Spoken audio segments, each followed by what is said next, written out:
Hello दोस्तों, मैं हूं रंजीत टाइगर और आप देख रहे हैं जीनियस मेकर। आज की इस वीडियो लेक्चर में हम बात करने वाले हैं कि किसी ज़मीन या प्रॉपर्टीज़ की रजिस्ट्री कैसे करवाई जाती है। बेसिकली हम इस वीडियो में दो टॉपिक पर बात करने वाले हैं।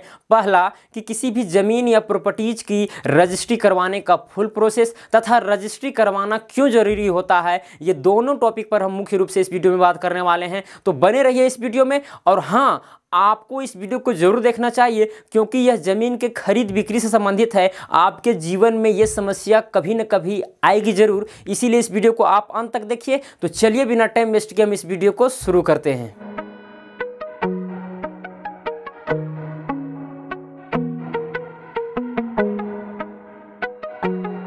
दोस्तों, अगर कोई व्यक्ति किसी भी ज़मीन या प्रॉपर्टीज को खरीदने की बात करता है तो सबसे पहले वह सेलर से यानी विक्रेता से वह बात विचार करता है। ठीक है, यानी सेलर और बायर दोनों के बीच में डिस्कशन होता है और एक उस ज़मीन या प्रॉपर्टीज का एक फिक्स रेट तय होता है जिससे कि वह बायर उस ज़मीन को या उस प्रॉपर्टीज को, घर वगैरह को खरीद सके।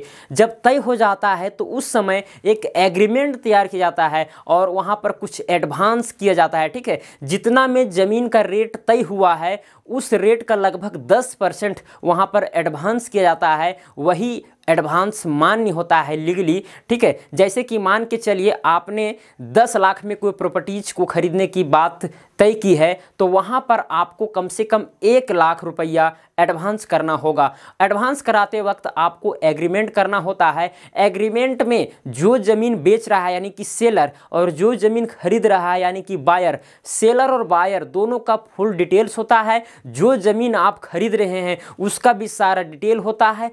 बायर को पैसा कब तक भुगतान करना है उस ज़मीन का, वो भी मतलब कि सारा टर्म्स एंड कंडीशन उसमें नोटेड होते हैं ताकि बाद में कोई दिक्कत ना हो। और उसमें कुछ गवाह वगैरह का एविडेंस का उसमें सिग्नेचर होता है ताकि या तो सेलर और बायर बाद में बदल ना सकें। ठीक है, और ये भी उसमें तय होता है कि वह ज़मीन सेलर का है। ठीक है, उसको वहाँ पर एविडेंस करना पड़ता है कि यह ज़मीन मेरा ही है और हम बेचना चाह रहे हैं। ठीक है, वो सारा डिटेल्स उसमें लिखा हुआ रहता है, साथ ही साथ में ज़मीन का लोकेशन भी उसमें लिखा हुआ रहता है। ठीक है, वो एग्रीमेंट एक आम एग्रीमेंट होता है।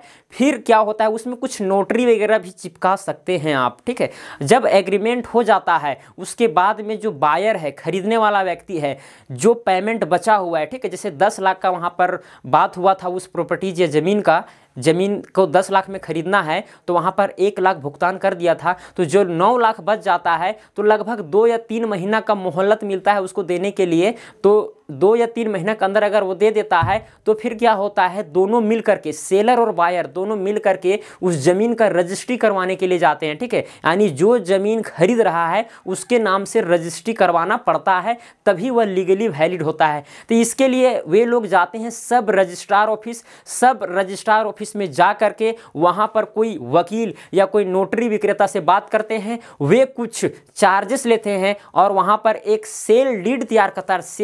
सेल डीड एक ऐसा प्रपत्र है जिसमें वहाँ पर लेखकारी और लेखधारी मतलब कि सेलर और बायर का दोनों का उसमें डिटेल्स शामिल रहता है और ज़मीन का फुल लोकेशन यानी ज़मीन किस जगह पर स्थित है, ठीक है, उसका प्लॉट नंबर क्या है, उसका चौहद्दी क्या है, चारों तरफ कौन कौन ज़मीन है, किसका किसका ज़मीन है, सारा चीज़ उसमें डिफाइन होता है। और उसका रकबा कितना है, मतलब कि कितना ज़मीन खरीदा है, और साथ साथ में पेमेंट थ्रेशोल्ड भी उसमें लिखा हुआ रहता है कि वह ज़मीन कितना में खरीदा गया है, ज़मीन का पैसा पूर्ण रूप से दिया है कि नहीं दिया है। और साथ ही साथ में सेलर को यह भी उसमें सिग्नेचर इस बात की करवाई जाती है कि कहीं पर वो इस ज़मीन के नाम पर कहीं लोन वगैरह तो नहीं लिया है, कहीं बाकी वगैरह तो नहीं है, कोई टैक्स वगैरह इस ज़मीन का तो बाकी तो नहीं है। तो वो सारा चीज़ उसमें उस ड्राफ्ट में तैयार किया जाता है और साथ ही साथ उसमें 2 एविडेंस यानी कि 2 गवाह को ला करके उसमें सिग्नेचर करवाया जाता है और जो सेलर और बायर हैं उनको भी सिग्नेचर करवाया जाता है और थंबनेल यानी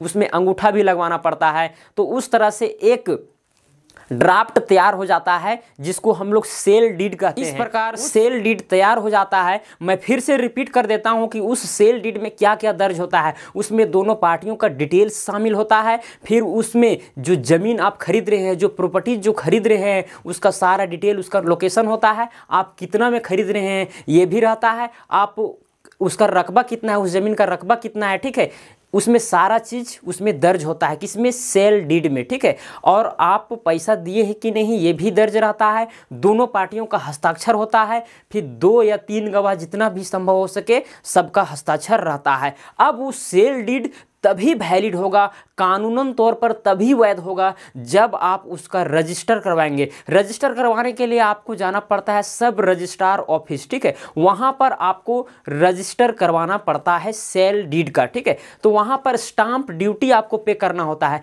स्टाम्प ड्यूटी क्या है इसके लिए मैं वीडियो बना दूंगा, ठीक है, डिस्क्रिप्शन में लिंक दे दूंगा, आप वहाँ से देख सकते हैं। स्टाम्प ड्यूटी जो पे करना होता है वो आप जितना में ज़मीन खरीद रहे हैं या कोई प्रॉपर्टीज को खरीद रहे हैं उसके प्राइस पर डिपेंड करता है। जैसे कि मान के चलिए आप 1 करोड़ का कोई प्रॉपर्टीज को खरीद रहे हैं, कोई ज़मीन को खरीद रहे हैं यानी 100 लाख का, तो लगभग 4 से 10% तक आपको स्टाम्प ड्यूटी पे करना होता है। यानी 1 करोड़ का अगर आप ज़मीन खरीद रहे हैं तो वहाँ पर आपको 4 लाख या 5 लाख या 6 लाख रुपया आपको स्टाम्प ड्यूटी के लिए पे करना होगा।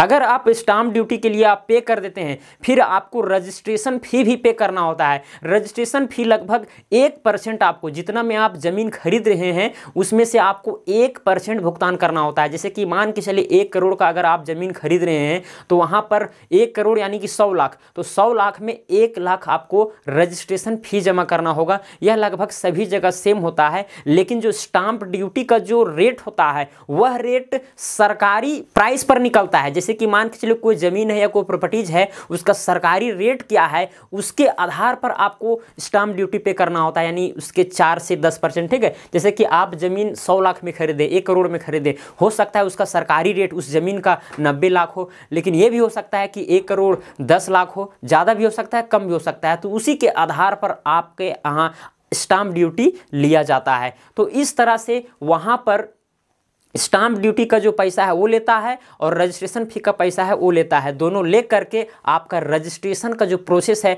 आगे बढ़ा दिया जाता है और उस समय सेलर को बुलाया जाता है और बायर को भी बुलाया जाता है, यानी खरीदने वाला और बेचने वाला दोनों को बुलाया जाता है वहाँ पर और पूछा जाता है कि आप ज़मीन को बेचने के लिए तैयार हैं या इस प्रॉपर्टीज़ को बेचने के लिए तैयार हैं। तो बोलता है हाँ, तभी वहाँ पर रजिस्ट्री उस ज़मीन की होती है, ठीक है।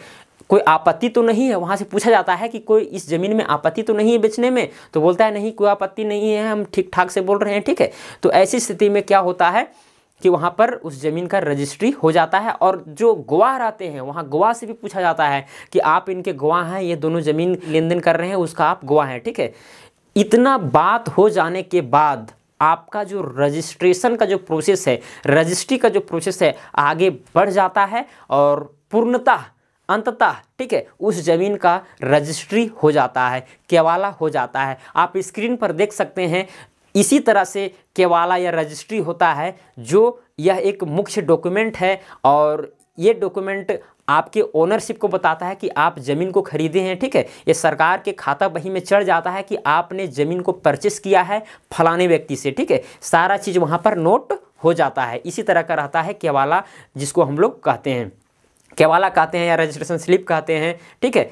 अब हम इस टॉपिक पर बात करेंगे कि किसी भी ज़मीन या प्रॉपर्टीज़ का रजिस्ट्री क्यों करवाना चाहिए, क्यों ज़रूरी है रजिस्ट्री करवाना। देखिए, जब तक आप कोई ज़मीन का या प्रॉपर्टीज़ का रजिस्ट्री नहीं करवाते हैं तब तक आप उस ज़मीन का या प्रॉपर्टीज़ का मालिक नहीं होते हैं। अगर आपको मालिक बनना है तो आपको उस ज़मीन का रजिस्ट्री करवाना अत्यंत आवश्यक है, तभी आप उस ज़मीन का मालिक हो सकते हैं। आप उस ज़मीन को आप रेंट में भी लगा सकते हैं, ठीक है। उस ज़मीन में आप मकान भी बना सकते हैं, आप उस ज़मीन को बेच भी सकते हैं, आपको बहुत सारे राइट्स आ जाते हैं, ठीक है, रजिस्ट्री कराने के बाद में। लेकिन रजिस्ट्री कराने के बाद में भी आगे एक और प्रोसेस होता है जिसको हम लोग म्यूटेशन कहते हैं, दाखिल खारिज कहते हैं। डिस्क्रिप्शन में लिंक दिया हुआ है, दाखिल खारिज क्या है पूरा डिटेल से बताया गया है, तो आप उस वीडियो को भी देख लें तो बहुत ही अच्छा रहेगा।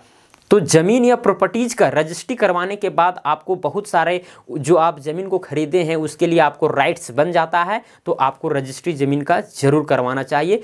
तो उम्मीद है कि आपको यह वीडियो बहुत ही अच्छा लगा होगा। अगर आप मेरे इस चैनल पर नए होंगे तो सब्सक्राइब जरूर कीजिएगा और वीडियो पसंद पड़ा होगा तो लाइक शेयर ज़रूर कीजिएगा। आज के लिए इतना ही, धन्यवाद।